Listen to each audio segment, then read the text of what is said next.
Buenas noches, bienvenidos amigos, amigas, una semana más con ustedes, programa postelectoral, ya pasó aquel 24 de mayo, hay muchas cosas todavía que ir analizando y que ir contando, lo haremos en este programa de hoy, por supuesto, incluso las alternativas que algunos van ofreciendo ya a la política económica, digamos, oficial, es decir, a la que se lleva a cabo por los grandes partidos, impuesta en muchos casos por la Unión Europea. Queremos saber de eso de la política económica oficial, cuál es, por qué se hace y por qué se llama así, y sobre todo cuáles serían las consecuencias de que no la lleváramos a cabo, que es lo que algunos propugnan, ¿no? ¿Qué tal, Diego? Víctor? Muy bien, aquí estamos.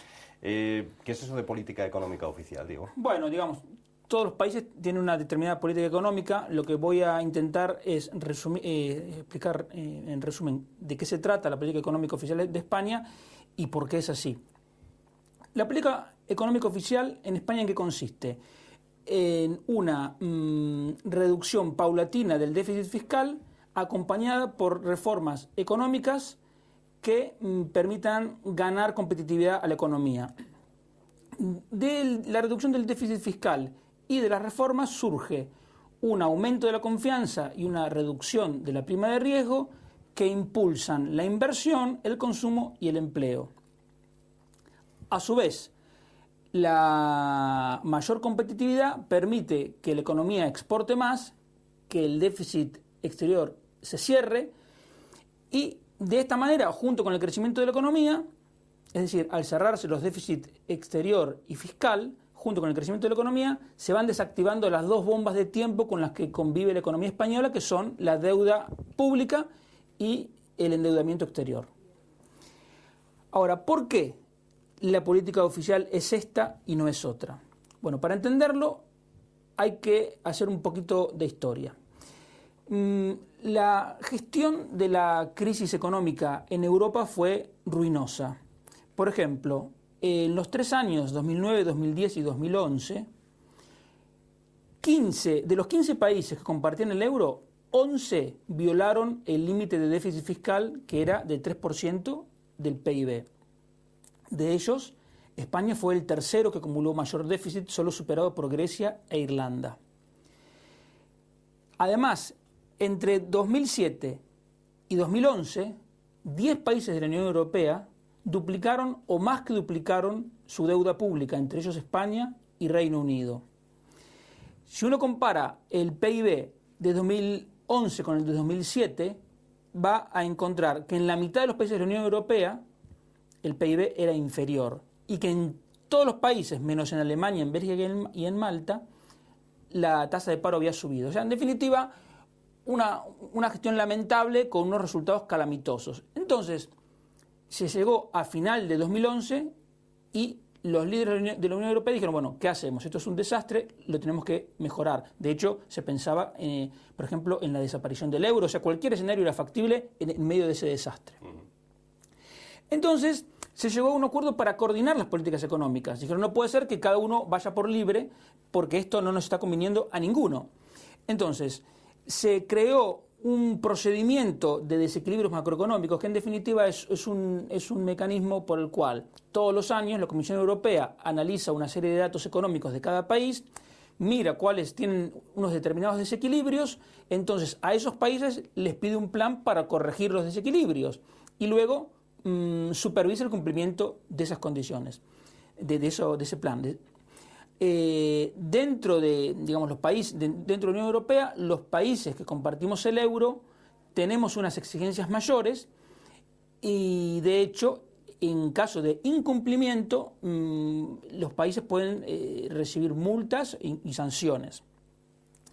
Al día de hoy, España es uno de los 16 países que está siendo supervisado por tener desequilibrios excesivos que requieren una acción inmediata. Ahora, que las políticas económicas estén coordinadas y que haya que elaborar planes para reequilibrar los desequilibrios, no significa que nos gobiernen desde Bruselas ni desde Berlín. De hecho, Alemania es lo que se dice siempre, es claro, que gobiernan... es que no es así, porque de hecho Alemania es uno de los países supervisados. Entonces, de dentro del marco, porque además dentro del marco que estoy comentando, dentro de esa coordinación, los gobiernos nacionales tienen un margen bastante amplio para definir cómo hacen las cosas. Por ejemplo, en el caso español, hay gente como yo que preferiríamos que la reducción del déficit fiscal se hiciera en mayor medida con reducción del gasto público, pero hay gente que prefiere hacerlo a través de un aumento de impuestos. O hay gente como yo que preferiríamos que las reformas económicas fuesen más rápidas y más ambiciosas, pero hay otros que prefieren hacer las mínimas reformas posibles, digamos, como para ir tirando. Pero esto hay que tenerlo claro, porque, digamos, lo que tenemos en concreto es que la política económica española es parte de una política económica europea. Entonces, las propuestas de los distintos partidos políticos pueden enmarcarse dentro de esta coordinación o no. Y las consecuencias son muy importantes, porque si uno está haciendo propuestas que van más allá de lo que permite esta coordinación, lo que está diciendo en el fondo es que quiere romper con la Unión Europea. Entonces, por ejemplo, hay gente que propone que, a pesar de que la economía está creciendo a un ritmo del 3% anual en este momento, dicen que hay que impulsar la demanda mediante el aumento del gasto público y de la inversión pública. Y para eso, ¿cómo lo financian? Bueno, con más impuestos o creando una banca pública. Entonces, y por supuesto que el tema fiscal lo dejan de lado. Cuando hablan de la deuda pública, y con la deuda pública, ¿qué hacemos? Ellos dicen, bueno, no hay problema con la deuda pública, o bien la reestructuramos, o bien confiscamos patrimonios privados, ellos les llaman impuesto a la riqueza, pero es una confiscación de impuestos privados, y con eso la pagamos. Entonces no hay ningún problema. Una vez más, quienes hacen esas propuestas disruptivas saben que las mismas implican romper las reglas acordadas dentro de la Unión Europea, y por eso es que al mismo tiempo llaman a unir fuerzas con otros países del sur de Europa. Ahora, lo que yo le diría a la gente es lo siguiente. El proyecto europeo, que es el que empezaron a construir en los años 40 personas con enorme visión, como Konrad Adenauer, Monnet o Schuman, entre otros, significó para Europa el mayor periodo de paz y prosperidad que tuvo jamás. Ese mismo proyecto europeo, hoy, entre otras cosas, consiste en unas reglas acordadas en común para llevar la política económica. Reglas que por otra parte son bastante razonables, porque entre otras cosas dicen, por ejemplo, que un país no puede gastar permanentemente más de lo que ingresa, que es lo que hace cualquier familia. Entonces, lo que yo le diría a la gente es que nosotros los españoles nos equivocaríamos gravemente si pensáramos que nos iría mejor combatiendo ese proyecto en lugar de mantenernos fieles al proyecto europeo. ¿Hay lugar, Diego, para que los nuevos partidos se salgan de esa política económica oficial? ¿O dentro de la Unión Europea sería imposible? ¿Eso conllevaría salirse de la Unión Europea? A ver, uno puede ir incumpliendo todos los acuerdos. De hecho, es lo que está pasando ahora con Grecia, pero también estamos viendo las consecuencias para la gente. Digamos, si la gente en Grecia está retirando el dinero de los bancos y se lo lleva o bien abajo de su propio colchón o se lo lleva para el exterior, es evidente que no tienen una confianza mínima para mantener su dinero ahí. Entonces, las reglas nos podrán gustar más o menos, podemos pedir que se cambien, podemos pedir plazos más largos, digamos, se puede discutir todo. Lo que no se puede hacer es patear el tablero, porque no nos conviene a nosotros, los ciudadanos, en primer lugar. Entonces, lo que a mí me interesa que la gente vea es que hay propuestas económicas que se pueden discutir dentro del marco común con la Unión Europea y no hay ningún problema. Así nos gusten más o nos gusten menos. Pero hay otras propuestas que, como digo, suponen patear el tablero. Y entonces lo que yo le digo a la gente es que a España no le conviene patear el tablero, porque si dentro de Europa, si Europa en su totalidad ha tenido, como dije antes, un periodo de paz y prosperidad como nunca antes, para España, dentro de la Unión Europea podemos decir exactamente lo mismo. Entonces a España siempre le va a ir mejor acordando, llegando a acuerdos y siendo una parte importante del proyecto europeo y no alguien que quiera petardear ese proyecto. Bueno, seguro que de esto podemos seguir hablando en nuestro debate posterior y en futuros programas porque, como siempre decimos, y es verdad, va a dar mucho que hablar. Muchas gracias, Diego. De nada.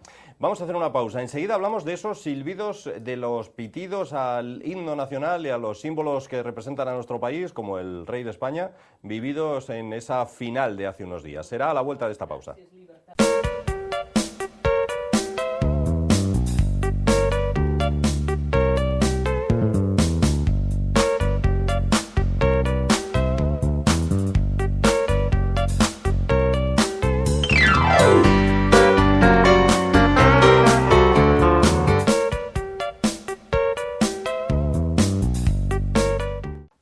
Aquí estamos de nuevo, segunda parte de nuestro programa, ya se lo anunciábamos, queremos hablar de eso que ocurría inevitablemente en la noche del sábado en esa final de la Copa del Rey que jugaban el Barça y el Atleti de Bilbao. Yo no sé si desde el punto de vista jurídico, Gonzalo, eso se podía haber evitado de alguna forma o puede traer consecuencias legales también una vez consumado. Yo, sin que sirva de precedente, no voy a centrarme en el aspecto jurídico, porque creo de verdad que el aspecto jurídico en este tema es totalmente secundario, ¿no? Me voy a centrar más en lo que creo que es, o lo que es una muestra de lo que no debe ser. Pues yo creo que esa pitada sencillamente es una falta de respeto y una falta de educación, y demuestra la categoría personal o la poca categoría personal de aquellos que para que respeten lo suyo faltan al respeto a lo de los demás, ¿no? Pitar a un himno, sea el tuyo, sea de otro, no es nada más que una falta de respeto, una muestra de mala educación y una forma de gritarse, de pervivir en el conflicto y de evitar que allí donde hay un conflicto pueda haber una solución. Si tú te dedicas a insultar a quien tienes enfrente, jamás podrás llegar a un acuerdo con él, sea de la índole que sea el acuerdo, sea de la índole que sea la discusión.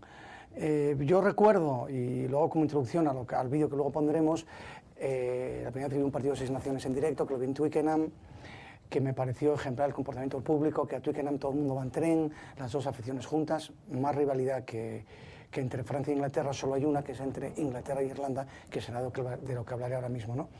Y yo recuerdo que me llamó la atención que iban juntas las dos aficiones en el tren, además Francia se jugaba al Seis Naciones, fuimos con normalidad hablando, preguntando por qué unos españoles queríamos que ganase Inglaterra y no Francia, explicándoles yo que la tradición liberal asturiana, nosotros éramos asturianos, nos hacía estar más cerca de Inglaterra que de Francia, bueno, una serie de argumentos sociológicos míos, ¿no? Bueno, yo llegué al campo, entramos allí, todo muy emotivo, los himnos, Francia e Inglaterra, todo el público, te abrazabas al de al lado, las manos cruzadas todo el mundo cantó la marsellesa y todo el mundo cantó Love Save the Queen. Era emotivo hasta para mí, que soy español y que teóricamente esos dos himnos no me tienen que decir nada, ¿no? Como tienen letra también es fácil cantarla, ¿eh? Porque también es fácil. Te confieso que no me sé ninguno de los dos, y menos en lengua vernácula, ¿no? Sobre todo la marsellesa, del Love Save the Queen me sé aunque solo sea ese verso y alguno más. Pues a lo que iba. Precisamente, creo que fue este jueves por la tarde, una madre de la escuela de rugby nos colgó en el grupo de WhatsApp, de esos grupos de WhatsApp tan denostados, que de cuando en cuando también dan para cosas buenas, ¿no? Nos colgó un artículo de una revista que toca temas de deporte, que por cierto ahora no se puede acceder, quizás porque lo hayamos viralizado demasiado y esté bloqueado, o bueno, no sé por qué, que se llama Revista Idaraya, ¿no? Y esto cuenta, no es una anécdota, es un comportamiento ejemplar en Irlanda en 2007 en un partido de Seis Naciones entre Irlanda e Inglaterra. Pero para explicarlo es necesario remontarse a la historia, ¿no? Pues corría, yo creo que era el año 1920, cuando en el fragor de la guerra de independencia irlandesa las tropas inglesas entraron en un estadio de fútbol gaélico, Croke Park. Y en ese estadio de fútbol gaélico entraron a tiros y mataron no sé si fueron a 14 personas, entre ellos el capitán, creo capitán o líder de uno de los equipos de fútbol gaélico, que además parece ser que era un activista político o un irlandés al menos muy defensor de su patria. Desde entonces en Croke Park no se volvió a dejar entrar a un solo inglés. Durante 80 años, exactamente durante 87 años, no entró un solo inglés. Estaba prohibido cualquier inglés o cualquier referencia, y era el templo de la resistencia y de la liberación irlandesa frente a Inglaterra, ¿no? Frente al Reino Unido. Pues en 2007, con motivo de las obras en el estadio donde normalmente juega Irlanda, sus partidos de 6 naciones por el Mundial que se iba a celebrar, pues fue necesario acudir a otro estadio. El único estadio que tenían de dimensiones parecidas era precisamente Croke Park, un estadio con cabida para 80.000 personas.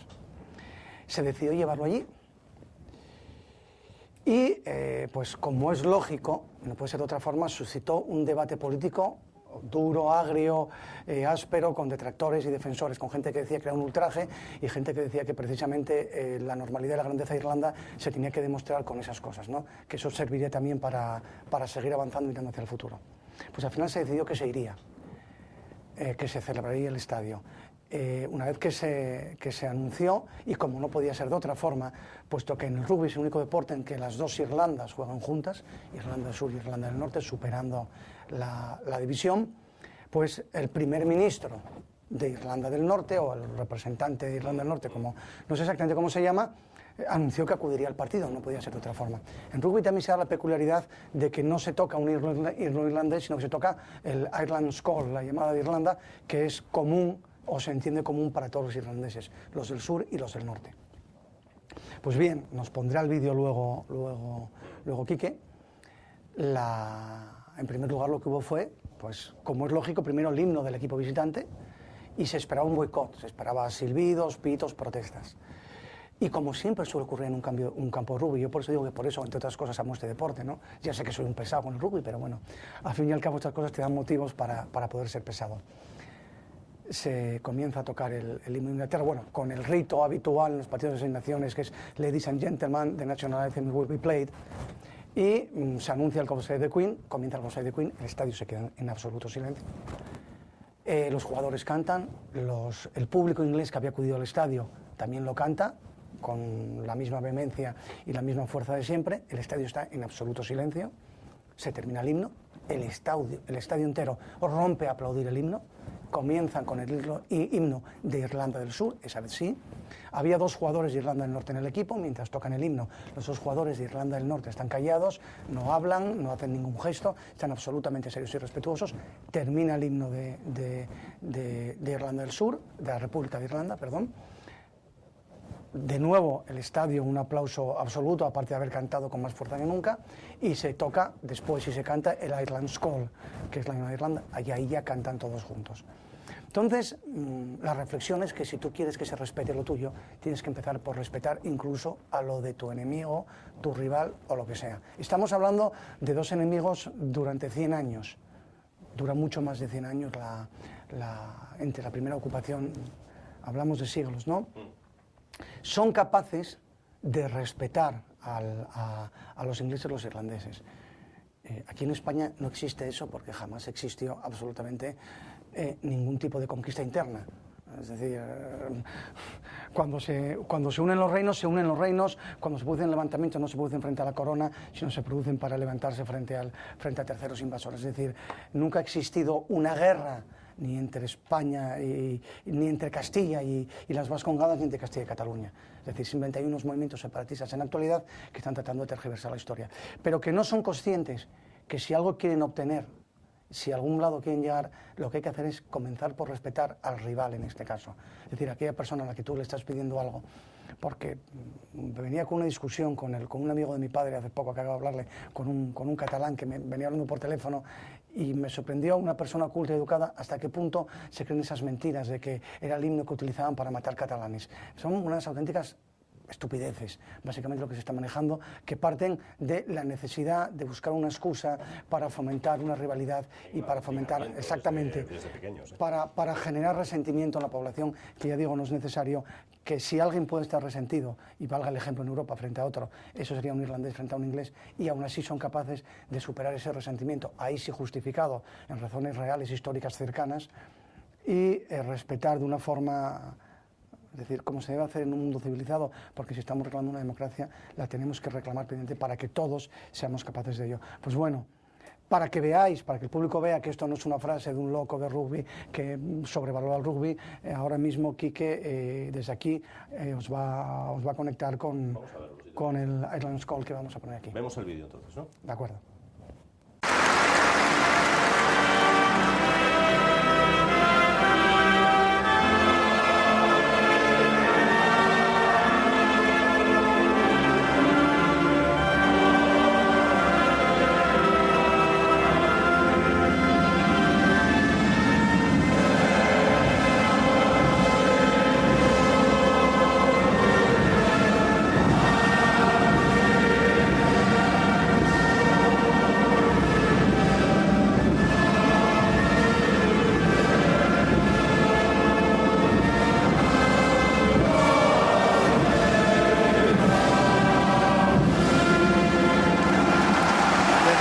Pas eu de sifflet maintenant, il va falloir chanter encore plus fort Avron Navian, le chant du soldat, l'hymne de la République d'Irlande.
Mesdames et messieurs, et maintenant pour toute l'Irlande, parce que l'Irlande de rugby est écuménique, elle va avoir droit à l'Ireland Call, l'appel de l'Irlande.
Pas des matchs avec des chants, mais en tous les cas on gagne le respect. Et ce qu'on a entendu là avec le God Save the Queen et les deux hymnes irlandais, c'était...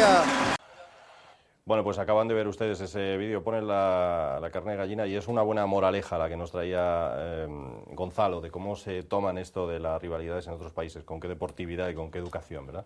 Sin silbar a nadie. Bueno, vamos a dar la bienvenida, que no con silbidos, sino con aplausos a nuestros invitados. A Rosa, para empezar. ¿Qué tal, Hola, Rosa? Buenas noches, muy bien, buenas noches. Con respecto a lo que acabamos de ver y lo que nos ha contado Gonzalo, bueno, pues yo no puedo estar más de acuerdo, porque además yo creo que hay que hacer una aclaración, que es que yo creo que esto es un problema de personas y básicamente de educación. El no respetar ni el himno demuestra que ese tipo de personas que actúan de esa forma, evidentemente en otros ámbitos de la vida seguramente no respetarán nada. Es un ejemplo el vídeo que hemos visto y desde luego te emociona ver que en otros países pues el himno significa algo. En este país nuestro, el himno, a un porcentaje elevadísimo, no significa nada para ellos, y no solamente no significa, sino que lo desprecian. Y yo vuelvo a reiterar, ese tipo de desprecio es exclusivamente de formación y de educación. Una persona formada y educada nunca, jamás haría lo que pasó en ese estadio. Luego, bueno, si en ese estadio había miles de patanes, pues lo sentimos mucho, pero es que es así, no tienen otro nombre.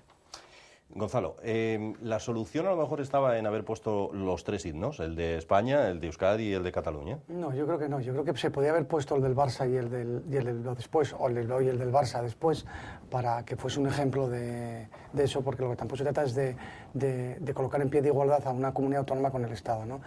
Pero yo pongo otro ejemplo de cómo respetando a la otra parte se superan los problemas. Y también es un ejemplo de rugby y dio lugar a una película sencillamente espectacular, que es Invictus, ¿no? Es el ejemplo de Nelson Mandela, como cuando él lo nombran presidente, en lugar de buscar el ajusticiamiento, el rencor o acabar con los blancos que le habían metido en la cárcel, lo que hizo fue tender una mano a todos los demás y desde la asunción de los postulados del contrario poder progresar, ¿no? También es un ejemplo que nos viene. Fue el primer evento deportivo en Sudáfrica después de la terminación del apartheid, precisamente el Mundial de Rugby, por la significación que tuvo además con el primer jugador de rugby negro en la selección sudafricana. Yo creo que es una cuestión al final de ser capaz de asumir y de respetar al contrario, y el respeto al contrario o al rival se demuestra respetando sus símbolos, yo creo. Diego Barceló. ¿Qué tal, Víctor? ¿Estas cosas se pasan así también en Argentina o no? Bueno, con el himno no, la verdad que con el himno no se juega. Incluso en el cine, en los días patrios, antes de la película se pone el himno y toda la gente se pone de pie, y si alguien no se pone de pie, la gente le llama la atención. Ahora, lo que sí es importante destacar es que la gente que silbó el himno de España no es representativa ni de toda la afición del Barça, ni de toda la afición del Athletic de Bilbao, donde hay un montón de gente de todo tipo. Y como decían ellos antes, es verdad, esto es una cuestión de educación y no se puede legislar al respecto. O sea, si la gente es maleducada, es maleducada. Ahora, lo que sí, digamos, yo entiendo a los jugadores, sobre todo los nacidos en Cataluña y en el País Vasco, que les es difícil, digamos, tener una actitud, digamos, diferente o manifestarse contra esto. Ahora, lo que yo sí eché en falta fue, por ejemplo, una reacción, un gesto, algo, por ejemplo, en el caso de Iniesta, que es manchego, como para decir que él no está de acuerdo con que se silbe el himno de España. Entonces, yo entiendo que es muy difícil, pero por otro lado... No lo va a hacer. Claro, pero por otro lado... Se le ha pinchado muchas veces sobre ese tema. Pero por otro lado, él tiene una independencia o básicamente, él no depende de nadie en última instancia, porque si el Barça no lo quiere, él se puede ir a jugar a cualquier equipo del mundo y no tiene ninguna necesidad económica. Entonces él tiene una libertad por opinar que mucha gente no tiene. Entonces, y sería ejemplar que una persona como Iniesta, insisto, remarco en el caso de él, porque es español y no es catalán, pero si no lo hace ni él, ¿quién lo va a hacer entonces? Pues mira, yo creo que hay alguien que lo va a hacer, que ya lo ha hecho y que lo viene haciendo con normalidad absoluta, que es Pau Gasol. Bueno, claro. Pau Gasol habla de España. Sí. Pau Gasol protagonizó ese anuncio del que ahora os voy a contar la intrahistoria de ese anuncio por si no lo sabéis. Ese anuncio creo que fue de Nike, ¿no? Era lo de ser español ya no es sí, era Nike. Ser español ya no es una excusa, ahora es una responsabilidad. En el original de ese anuncio eran 4 jugadores de la selección española de fútbol. Era Ramos, Iniesta, Xavi y Jordi Alba. Se grabó ese anuncio y luego pidieron que los 3 del Barça implicados pidieron que ese anuncio no se publicase, y entonces lo hizo Pau Gasol. Y ese anuncio era poco antes, creo que en un partido que se jugó en Canarias, no sé contra quién, se había grabado, y lo que salía al terminar de hablar ellos, de hacer sus cosas, bajaba un tifo, una pancarta de estas gigante, que ponía precisamente eso: ser español ya no es una excusa, es una responsabilidad. Y ellos al final pidieron que no, y no, miento, Puyol era uno de ellos. Era Puyol uno de ellos. Sí, no era Iniesta, era Puyol. Pidieron que no, a mí solamente me cabe una explicación económica. Claro. O sea, nada más. No, básicamente son unas mierdas, porque cualquiera Nada de más, estos... es una explicación económica. Yo o estoy sea, con Diego, son unos mierdas. Me parece una vergüenza. Rosa, cualquiera de ellos, si se va del Barça, en aquel momento se va a cualquier equipo. Ya. Eran ya campeones del mundo, podían hacer lo que les daba la Tengamos en gana. cuenta que, por ejemplo, en el caso de Puyol, fue una persona que por ponerle a su hija Manuela fue criticado en Cataluña. O sea, el hecho de ponerle Manuela fue un acto de valentía. Imagínense el clima permanente en el que viven. Por eso yo digo, yo en parte los entiendo, pero entiendo menos a una persona como Iniesta, aparte porque lo que más pega en una persona como él es justamente manifestarse y decir, che, no me gusta esto. Yo los entiendo, aunque no comparto, yo no lo haría nunca, claro. pero los entiendo. Es decir, yo entiendo que alguien se deje vencer por el miedo. Lo entiendo. No, vamos a ver, Y es lo que me pasa. acabáis de decir que esas personas, esos jugadores de Son unos élite, mierdas.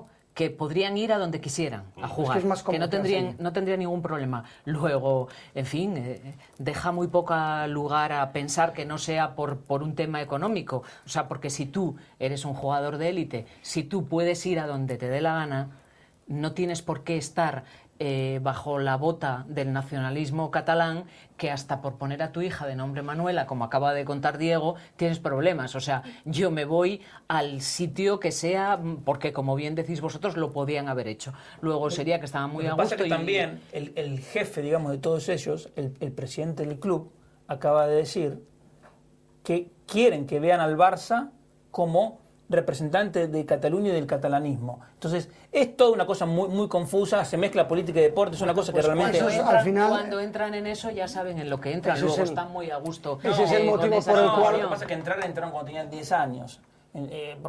Ese es el motivo por el cual yo, que fui del Barça, porque conocí a Cruyff en el 75 en Oviedo en el Hotel Reconquista, dejo de ser del Barça porque el Barça representa lo contrario de lo que el deporte debería representar y además hace exhibición de una ideología que me es absolutamente ofensiva. Entonces, a partir de ese momento, señores, el Barça para ustedes. Además, con mi invitación extra. Yo invito al comité, eso que está saliendo por ahí un bulo en internet de que no van a competir el año que viene. Yo es que lo haría.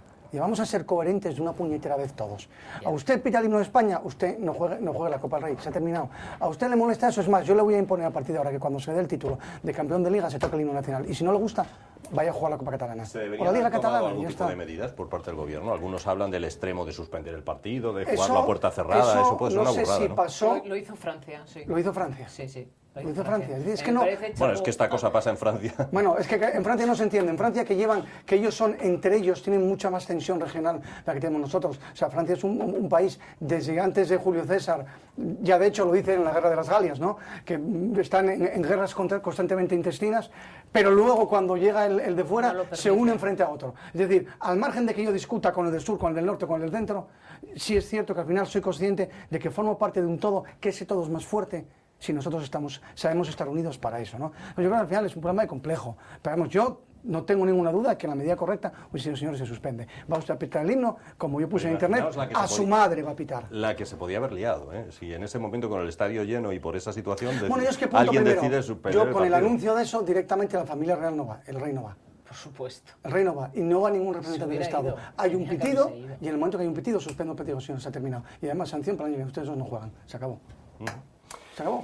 Y si me toca la nariz, la Liga tampoco. A ver cómo hacen para jugar la Champions. Y ahora tú cuando al Barça le quites la pasta que le viene de la publicidad de la Champions y de la Liga Española, dices, ostras, ¿qué hago yo ahora? ¿Qué me dedico? ¿A hacer bolos con el Mollerusa? No. Bueno, en fin, podemos hablar de otras cosas si queréis, ¿eh? Cambiamos sí. ya de asunto, que Rosa está ahí Yo creo que deseando. podíamos comentar que Podemos y el PSOE aquí en Asturias se han reunido y el portavoz de Podemos en el Principado de Asturias parece que está bastante satisfecho con su reunión con los socialistas, con Javier Fernández en este caso, e incluso pues dice que hay un entendimiento porque uno de sus pilares es la lucha anticorrupción y que hubo un gran entendimiento. Y yo me pregunto, ¿y el caso Marea, que no está resuelto aún? O sea, es algo, yo estoy perpleja con los acuerdos que está viendo, con todos estos que nos han estado vendiendo que ellos no iban a pactar con nadie, con Podemos que no iba a pactar absolutamente con nadie, y luego la postura de Pedro Sánchez, que yo creo que representa aquello del que quiere sorber y soplar, que tantas veces había un político que nombraba. Pues Pedro Sánchez yo creo que quiere sorber y soplar, o sea, permanentemente. Él quiere ser gobierno, él quiere gobernar, él dice que no quiere pactar con radicales, pero es con los que mejor se entiende. Ayer tiene una reunión en la Moncloa, antes de ir a la reunión faltó lo que quiso, faltó al respeto lo que quiso y un poco más al presidente del gobierno. Luego se presenta con toda su cara en la Moncloa, que yo soy el presidente y no lo dejo ni entrar, porque hizo unos comentarios sobre el Partido Popular que no venían a qué. En fin, a mí me parece que están jugando de una forma, hasta diría, sucia, todos, o sea, todos intentando pillar sillón, pillar autonomía. O sea, yo ya no voy a decir que tenga que gobernar el que más votos o el que más diputados ha obtenido, que yo personalmente pienso que así debería ser, pero bueno, que pueda haber pactos. Pero estos pactos en los que están todos corriendo, los que dijeron que nunca jamás iban a gobernar unos con otros, y la imagen que está dando el Partido Socialista, de todos modos, yo creo, bajo mi punto de vista, que los socialistas, como sigan por ese camino, los va a devorar Podemos y les va a caer al pelo. Yo, fíjate, a mí una cosa me llama la atención y que me hace pensar que Pedro Sánchez es un analfabeto, aun siendo profesor universitario, y es que esas cosas las haga una persona que estudió en el Ramiro de Maeztu. Algo podría haberse leído. Algo podría haberse leído de quién pone nombre en su colegio y se hubiese formado un poquito más en lo que es la historia de España y en la encrucijada que España lleva 100 años, ¿no? O 100 y pico años, digamos, en la misma, básicamente. Porque parece ser que estos fenómenos están empeñados en que el siglo XXI sea una reproducción del siglo XX. Lo que pasa que yo creo que en este caso con aspiraciones de ganar la guerra, ¿no? Pero yo creo que están tratando de llegar a un frente popular, que están tratando de llegar a hacer cosas parecidas, pensando que en este caso lo que tenemos es un ejército que no es como el que había entonces. Que entonces era un ejército, bueno, el que había entonces también era criticable porque no había ganado una batalla desde San Quintín, ¿no? Desde 1616, con lo cual, bueno. Pues yo creo que los socialistas si creían que después de Zapatero no podía venir nada peor, yo creo que les ha llegado algo peor que Zapatero, ¿eh? Es que Zapatero fue más listo, sí, porque él, hasta llegar a la Moncloa, se mostró siempre como una persona bastante moderada. Él sonreía, nunca decía cosas demasiado disparatadas. Su verdadera cara la mostró en cuanto llegó y se mostró como un radical. Y llevó su plan a lo más lejos posible. Pero si te fijas, tienes razón en eso. O sea, su plan fue muy radical, pero su forma fue también muy moderada siempre. Sí, la forma siempre moderada. Nunca agredió al contrario, al siempre contrario, fue el buenismo. En eso un maestro. Claro, en eso lo hizo maestro. muy bien. En eso hasta diría yo admirable, sí, porque combinaba la forma y sin embargo con un fondo radical.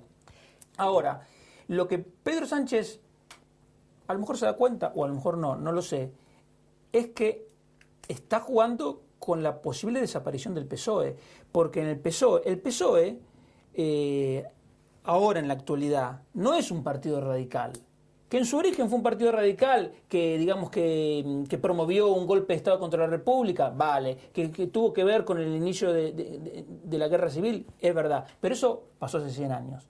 Ahora la gente del PSOE no es gente en general radical, y por ejemplo tenemos como ejemplo Nicolás Redondo, Joaquín Leguina, incluso el mismo Bono, hay más gente. Entonces toda esa gente yo no creo que se sienta representada ni cómoda con un acuerdo entre el PSOE y Podemos. Entonces yo no descartaría, hay que ver cómo van evolucionando las cosas, pero yo no descartaría que en algún momento, si el PSOE Pedro Sánchez lo quiere radicalizar, que la gente moderada se abra y formen un partido socialdemócrata, o a lo mejor eso podría pasar tras unas elecciones en las que el PSOE saque, no sé, 2 millones de votos. Entonces dijeron, bueno, eso se terminó. Pero lo sorprendente es que quiera radicalizar el partido cuando no es por ideología. O sea, que quiera radicalizar el partido solo y exclusivamente por poder. Pero que además hay que verlo. Javier Fernández es radical, por supuesto que no, solo basta verlo. ¿Cómo va a ser radical Javier Fernández? Entonces, ¿qué pinta Javier Fernández pactando con Podemos? A lo mejor es la orden que recibe. Ya, pero Javier Fernández, yo lo contaba el otro día, yo lo vi en una entrevista donde aseguró que jamás pactaría con Bueno, Podemos. pero a lo mejor- Y ahí están De reunidos. momento se han reunido, nada más. Bueno, A lo mejor de bueno. Ferraz le han dicho, pues tienes que pactar, porque es la estrategia y es un hombre de partido pero bueno, y de hace todas caso. formas, yo también creo que a Javier Fernández no le hace falta pactar con Podemos.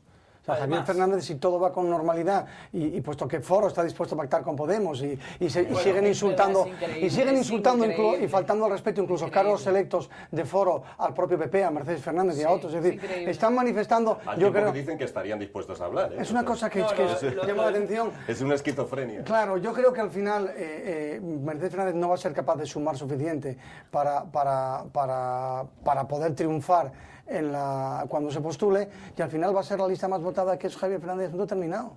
Y es así de fácil. Sí, pero de todos modos, pues estos movimientos, y por ejemplo Ciudadanos, que también tiene como una esquizofrenia ahora mismo, hoy ha conseguido, como hemos visto, que dimitieran los consejeros de Madrid, Salvador Victoria y Lucía Figar, que han dimitido, parece ser, para que de alguna manera... Para facilitar el espacio. Sí. Yo no lo entiendo tampoco, porque están poniendo en una situación, cuando además en Ciudadanos, en Valladolid, tienen a una serie de gente también con imputación. Es que la imputación no significa más Claro, que estar efectivamente. Investigado. que lo van a investigar y que le van a preguntar Exacto. y nada más. Mira. Entonces, ¿cómo el equipo de gente de Ciudadanos que están moviendo la tuerca, apretando cada vez más, es que no se puede llegar a esos extremos, no se puede llegar ahí? Si supiesen- y en Madrid están como en un Y además ping-pong. eso A se mí está me parece- visto que tarde o temprano se vuelven en contra. Ahí supuesto, quería ir yo. por Precisamente, si tenemos un ejemplo bueno de cómo se hace eso, es el ejemplo del Partido Liberal en Inglaterra. Tardó 1 minuto y medio en llegar a un acuerdo, y cuando tocó tardó 1 minuto y medio en irse también. Es decir, tomó la decisión rápida. No son conscientes que eso que están haciendo es lo mismo que hace, por ejemplo, el PP con el tema de la minería. Y lo único que te provoca es un desgaste a ti mismo, porque al final vas a ceder. Entonces, lo único que vas a prolongar es tu exposición en el fracaso. Tú quieres adoptar una serie de medidas, no las vas a lograr. Y al final vas a tener que ceder. Por lo tanto, vas a pagar el precio 2 veces. Yo leía hoy una explicación de un señor de por qué había votado a Podemos.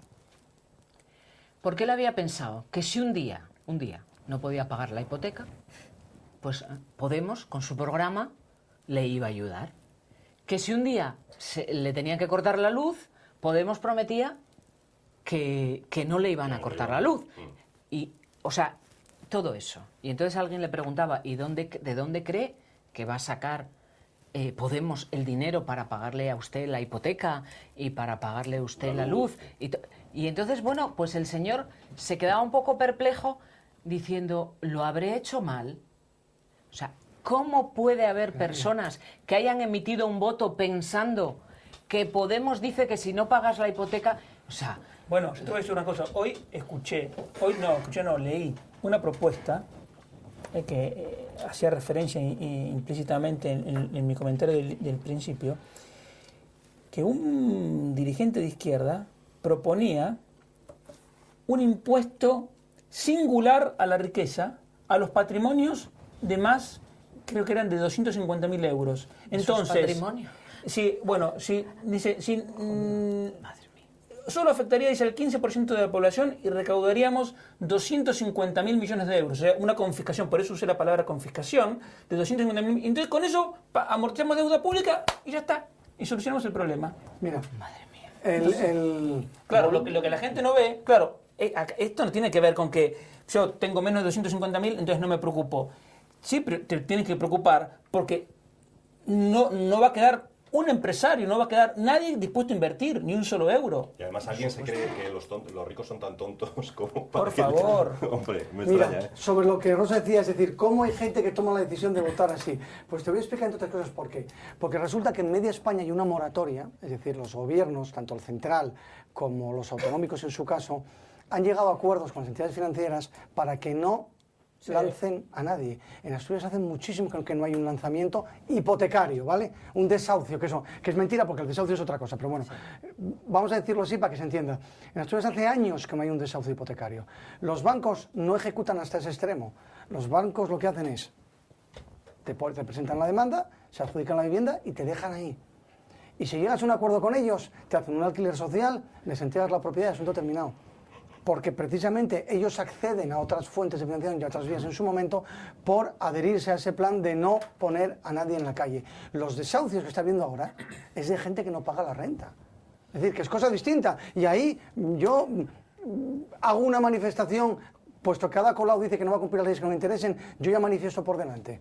Si a mí un día me impiden lanzar a alguien que tengo yo en mi casa, que no me paga la renta, y que llevo un año sin cobrar, lo saco por la fuerza. O sea, vaya ya la declaración por delante de que lo voy a hacer. Solo faltaría eso. Pero además, o sea, yo pago una hipoteca, tengo un bien que por lo que sea dejo de usarlo, la compré para despacho y se me quedó pequeño, lo alquilo y me dice a mí alguien que no me van a pagar y voy a tener que tolerar que no me paguen. Hombre, si llega Podemos y el Estado me paga la renta de forma subsidiaria, encantado. Si no, con la justicia, con la injusticia, está fuera de mi casa. Eso lo garantizo. Es una medida que se hace en algunos ayuntamientos. Exacto, una especie de de seguro, hecho, de forma que si el inquilino no te paga, paga el Principado en su ayuntamiento, día sacó una medida que fracasó, había sido promovido por el Gobierno Central, pero el Principado se adhirió, que era una especie de alquiler social. Ellos decían lo que te pagaban y ellos te garantizaban eso. Creo que fue un fracaso, ¿eh? Debía ser que ponían precios demasiado baratos que no debían pagar ni poco más o menos que ni la comunidad, ¿no? Pero bueno.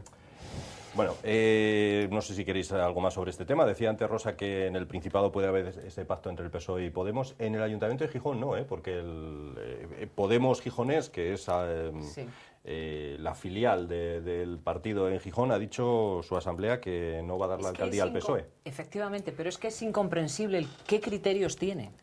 O sea, el Partido Socialista de Gijón es tiene cada asamblea independientemente. Claro, pero luego, ¿dónde tienen el criterio? No hay un criterio, porque evidentemente los socialistas de Gijón son los mismos que los socialistas que están en el Principado, o sea, son los mismos. Y hay unos cuantos con la Operación Marea allí también. Sí, también. Y tendrán los mismos criterios a la hora de gobernar. Pero a Podemos en unos sitios sirven y en otros no. Ahora, yo lo de que Emilio León saliera hoy tan contento de su reunión con Javier Fernández, hablando de que llegaron a un entendimiento contra la corrupción, yo me quedé alucinada, porque tendrían que estar un poco nerviosos con todo lo que tienen detrás los socialistas. Porque no hay que menospreciar la gran experiencia política que tiene Javier Fernández y el otro muchacho. Es la primera vez que tiene una reunión de ese nivel. Entonces, como colegiales en la Junta. Entonces ya yo solo creo que por el solo hecho de entrar ya queda impresionado por el edificio y Javier Fernández lo envuelve, lógico, si eso es lo que hacen los políticos. Yo creo que ahí... ¿Cómo no va a salir sonriente? Es verdad. Son maestros los socialistas para eso. Como vulgarmente se dice, se le hizo el trasero gaseosa. Yo creo, este pobre. No la vio tan gorda en su vida. Y entonces va así. Pero yo sobre esto de los pactos, ya veis que no opino. Además, me he hecho el firme propósito de no opinar por una sencilla razón. Porque la gente habla de quinielas. Yo creo que no son ni quinielas. Lo que hay ahora es una lotería. Y aquí me aplico el principio de la ópera, que hasta que no canta la gorda no termina la representación. Yo hasta que no había constituido los gobiernos no pienso opinar de cómo, por qué y si está bien o está mal. Porque todo lo más que hagamos es una lotería. No saben ni ellos mismos lo que van a hacer. Eso es verdad. La verdad yo muchas cosas las miro por encima porque coincido con Gonzalo. Al final, ahora, dentro de ese marco, me resulta lamentable haberlo escuchado a Cascos diciendo que estaba dispuesto a pactar con cualquiera, lo que implícitamente se entendía, por la pregunta que le habían hecho, que estaba dispuesto a pactar con Podemos. O sea, vale que se haya peleado con el PP, que esté resentido, lo que sea, pero ahora está terminando su carrera política de una manera lamentable. Esa es la palabra, lamentable. Pero siendo fiel a sí mismo. Hay un artículo muy bueno en El Comercio, creo que no sé si es de hoy a ayer o de hace un par de días, de Luis Argüelles Meres, hablando de cascos contra cascos o algo así, y que explica muy bien que precisamente son las virtudes de Cascos, yo las entrecomillo, lo de virtudes, las que hacen que se encuentre en la situación que se encuentra ahora mismo. Es decir, es su forma de ser, de rodearse de aduladores, de no admitir la crítica, de ser autosuficiente, de saberlo todo, lo que le está llevando a una castaña como un piano. Y se va a ir haciendo el ridículo. Que en realidad ya Foro no existe más. Yo no me imagino en las generales si van a presentar candidato a las Cortes. Yo creo que no. Y bueno, y desde luego que no saldría aunque lo presentaran al candidato. Pero así todo, lo que yo dije el otro día es que Foro, que hace 4 años era el motor del cambio en Asturias, ahora es el obstáculo al cambio. Porque si los votos de Foro hubiesen ido al PP, el panorama político regional sería completamente distinto. Y en cambio ahora están esos diputados de Foro que no sirven para nada, O sea, no sirven para nada bueno, porque digamos, no, porque están ahí ocupando un lugar, generando un gasto y coqueteando de pactar con Podemos. Entonces, y políticamente tampoco se les conoce virtud, por lo tanto tampoco valen para nada. Claro. Políticamente, que nadie piense que personalizo, que aquí somos muy dados a confundir. Candidatura conjunta de Foro y de UPyD ya, por favor. Sería la... Bueno, a ver, que tenemos 2 minutos nada más y Rosa quería traernos alguna cosilla de la agenda para el fin de semana. Sí, pues hay muchas cosas en Asturias. Volvemos a retomar un poquito la agenda de recomendaciones de cosas que podemos hacer y podemos ver en Asturias. Una pincelada porque... No utilices la otra palabra. Bien. Hay un montón de cosas por todos los lados. Bueno, yo voy a recomendar en Gijón, como siempre, están en Gijón. La verdad es que están a la cabecera, sobre todo de tema teatral. El viernes en el Teatro Jovellanos, o sea, mañana, tienen El lenguaje de tus ojos o El príncipe travestido, de Pierre Marivaux. Es una producción del Teatro de la Danza de Madrid. Es un espectáculo interesantísimo de ver. Y el sábado, en el Teatro Jovellanos, tienen las noches de Comedy Central con un espectáculo que se llama El último grito. Bueno, espectáculo de humor. Todos estos espectáculos en el Jovellanos, bueno, con coste, este último entre 16 y 22 euros la entrada. En cuanto a exposiciones en Gijón, pues en el Museo del Pueblo de Asturias hay 2 exposiciones interesantes. Una ya lleva mucho tiempo, que es de cámaras fotográficas. Hay unas 500 cámaras que se pueden ver, es la historia de la fotografía, y también tienen otra exposición de radios antiguas, de 100 años de radios, también muy interesantes de ver.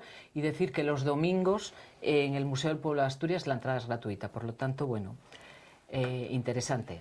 Hay más cosas en Gijón, pero destaco estas. En Oviedo, en el Teatro Campo Amor, el sábado tienen un espectáculo infantil a las 6 de la tarde, muy interesante, efectivamente, para los niños. Es un musical con canciones en directo y, bueno, música en directo, pues para llevar a los niños y pasar una tarde agradable. En el Filarmónica, también el sábado, tienen zarzuela con voces de Asturias, El chaleco blanco.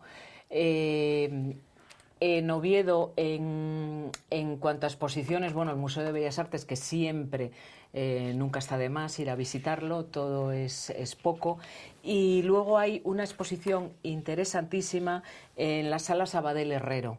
Es una exposición sobre el cuerpo humano, One Bodies, que tiene 12 cuerpos humanos completos y luego un montón de partes del cuerpo humano para visitar. Tiene coste esta exposición, pero vamos, merece la pena verlo. Y luego en Avilés, que hay también varias cosas, pero destacar en el Valley del Centro Cultural de Castrillón, pues la actriz Beatriz Carvajal con un espectáculo, bueno, esa mujer es muy conocida, y un espectáculo interesante de ver. Esto es una pincelada de lo que se puede ver en Asturias este fin de semana, que hay muchísimo. Si me permites, voy a hacer un añadido y luego voy a hacerle un reproche a ver, que no ha hablado del ascenso del Oviedo. No. El añadido es que hoy empieza aquí en Oviedo, ha empezado ya el Primavera Fest, que no lo digo porque la gente se vaya de juerga, que también, si le apetece, sino porque el Real Oviedo Rugby tendrá un chiringuito allí en el cual se hará captación de socios, se venderá todo tipo de pegatinas, chapas, camisetas del club, y además se recaudarán fondos para poder mantener un club minoritario. Y el reproche que le hago es que, como el jueves pasado no nos avisó de nada, me perdí el concierto que hubo el domingo por la noche de Jackson Brownie en el Niemeyer, que, pues sí, como es conocido en Estados Unidos, de Jackson, de Second Boss. He dicho al comenzar que, bueno, que era una pincelada. En el Niemeyer también hay este sábado una actuación muy importante de un músico americano, de un guitarrista interesantísimo. Y en Oviedo hay muchas más cosas, pero claro, no nos da tiempo a contarlo todo. Entonces, bueno, lo único, yo te pido que tú intervengas y cuentes las actividades que tú vamos, hay muchas cosas para contar. Exactamente, puedes completar la agenda. Hay muchas cosas, seguramente en muchos sitios pues dicen, no nos ha nombrado a nosotros en Langreo o no sé dónde. Pues para otra semana, que nadie se moleste, pero es una pincelada de algunas cosillas que se pueden ver. Que yo repito, nos quejamos en Asturias, es el comentario generalizado de bar. Es que no hay dónde ir. En Asturias hay muchísimos sitios donde ir. O sea, todos los fines de semana tenemos teatro, tenemos música, además de gran calidad. O sea que hay que buscar en las agendas y moverse un poquito. Bueno, pues eso, no hemos hablado del ascenso del Oviedo, no hemos hablado del posible ascenso del Sporting este próximo fin de semana, del premio Princesa de Asturias a los Gasol. Imaginaos la pequeñina, cuando mire para arriba, le puede parecer infinito aquello, ¿no? No ha dado tiempo para más, señores, ¿qué le vamos a hacer? Gonzalo, muchísimas gracias. A vosotros, como siempre. Y a Diego y a Rosa igualmente por estar aquí con nosotros en este debate. A todos ustedes, señoras y señores, muy buenas noches. Volvemos la próxima semana. Que ustedes lo pasen bien.